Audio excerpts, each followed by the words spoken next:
Chernobyl. It took everything from me. Everything but my life. Now, it has come back for it.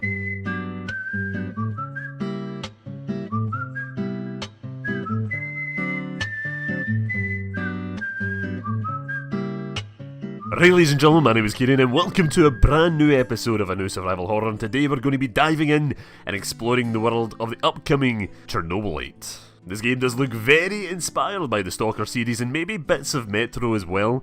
Basically, if you haven't played the Stalker games, definitely go check them out. They're hard to get into at first, but when you do, it's great fun and insanely immersive. Chernobylite is being developed by the Farm 51, a Polish game developer that seems to be developing a lot of things recently. This is probably because they have been releasing like a game every year since 2017 with the release of Get Even and World War III. I think both of them actually released in early access, I'm not too sure, which kinda worries me a little tiny bit of Chernobylite. I don't really want this game to be released in early access. There's only certain kind of games that can get away with early access releases, such as shooters and survival games and stuff like that. Not really like story focused games, I don't really like it that much. But even before those games, I recognise their name because they did develop this weird like World War I shooter back in 2009 called Necrovision, which I actually do have like fond memories of, even though it was poorly received. But yes, let's get into Chernobylite. What kind of survival horror game will it be? Well, let's do our usual thing and start off with exploring the story.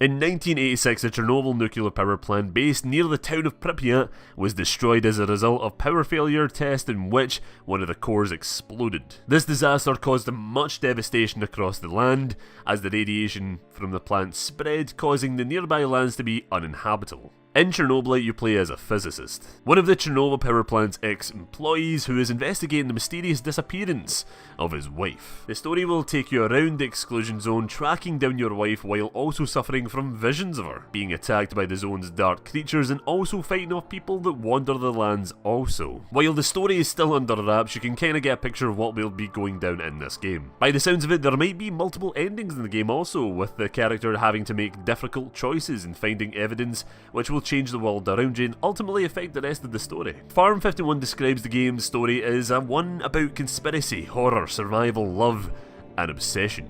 Now the keyword that stuck to me there was not love or conspiracy, because we already know all about that, but obsession. Does this just hint at our character's obsession with finding his wife or not?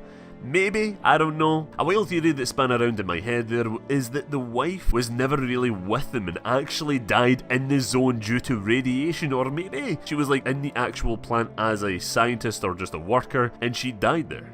And ever since then our character has grown an obsession around her death, so much that his mind has taken a toll. Why else would he be seeing her playing a violin and singing throughout the zone as he explores and seeing weird supernatural creatures resembling like the workers of the power plant?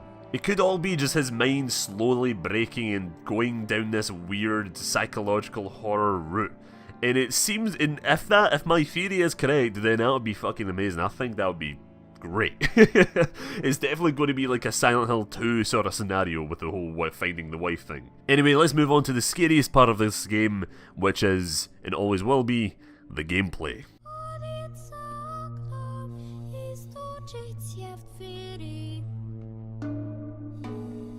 By the way, first off, can I just say that this fucking song that plays in the trailer gives me heavy Coon vibes, just with the child singer and shit, and it just kind of creeps me out just a wee bit. Chernobylite is a first-person shooter style of survival horror game, so sorry for all those people out there that hate that sort of thing, but I'm actually really looking forward to it because it does look very immersive. I think the coolest part of this game for me is the fact that it's freely explorable, and the devs say that the map is a horrifyingly accurate 3D scanned recreation of the Chernobyl exclusion zone. The disaster of Chernobyl and how it has affected the world around it has really interested me ever since I was a kid, so having the ability to freely roam around in it without having to be afraid of the radiation poison sounds like a fucking grand old time. The devs also warn that this free exploration can harm the player's progress of the story as the more time passes in the game, supplies start to run out, friendly people in the zone start to die off, or the dangers of the exclusion zone creep up on the player. By the way Farm 51 describes this game, it seems like supplies are hard to come by, so keeping on top of it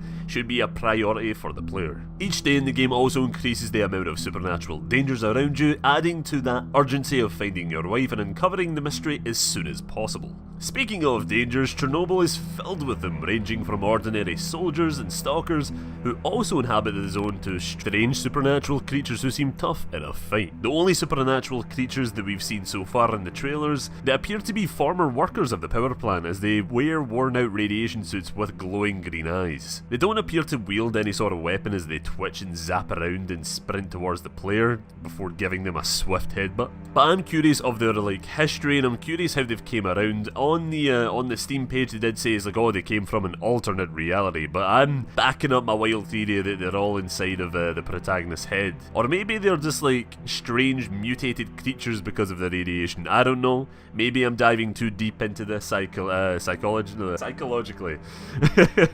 Couldn't say that word there. Other stalkers in the game can be friendly, however, and can be companions to the player also. But be warned, as these characters also have their own personal reasons for being in the zone, so never fully trust them and always be on your toes around them. Crafting is also highlighted as a major feature by the devs, as you can use the character's knowledge of physics and chemistry to craft equipment and manage your supplies. I'm guessing that our character will be good at making stuff like medicine and other things like that, instead of making equipment like weapon attachments. Also, you can craft your own gear and weapons as well, but to what extent I don't really know, but I can imagine there will be some sort of progression system that will allow us to create more items as the more we play. You can also use your character's environmental and substance analysing tools to collect data around you to investigate. I'm curious what use this data will bring. Maybe it will be if we collect data in a certain area, it will hint towards what kind of equipment and gear that we should bring into this area, and what kind of enemies we should expect as well. So that was Chernobylite. Tell us what you think of it down in the comments below. I'm really fucking digging it,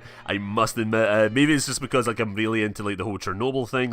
I'm into games like Stalker in Metro. Maybe it's because it's just that whole aesthetic to them as well. Just seeing nature taking over a once populated city just gives me an idea of what the Earth could look like if humanity ceased to exist one day. If you know of any other upcoming survival horror games that I'm yet to cover or aware of, please let me know down in the comments below, because I'm always on the hunt for upcoming RPGs. I was about to say RPG, but yeah, RPG, survival horror games, all of it. Please link it down in the comments below. Even if it's by an indie studio or a big AAA dev, please link it down below, because I will cover it. But anyway, special thanks to my brilliant wee patrons Simon609, Devil and Proxy1 for their continued support over on my Patreon. Thank you guys so much, I really appreciate it. And by the way, if you're sticking around by the end of this video, let me just advertise the Patreon just a little quick. I'm advertising my own thing, it's fine. Recently, I have been going a little reconstruction kind of thing over on the Patreon, bringing new shows, new tiers and stuff like that to it. So if you haven't checked out my Patreon, please go down in the description below and check it out. I have 4 new things coming to it. I have weekly content creation updates, I have monthly big project updates, I have a show called Creating Our Own. I might actually call it The Pitch, I don't know, it depends. But right now it's called Creating Our Own, where I pitch a brand new game idea to either a current game series or just a genre in general. Just game ideas have been floating around my head, but I never really get out there because I'm not a game developer, so. And then there is a new show called Bundicot Special as well, which is a bi-weekly show where I have a mesh of gaming content thrown in there, like trailer reactions, just funny moments and stuff like that, all melded into a nice little video. So yeah, get ready to check that out soon. Yeah guys, thank you all for watching. That is me for today. Thank you all, and I shall see you later. Bye bye.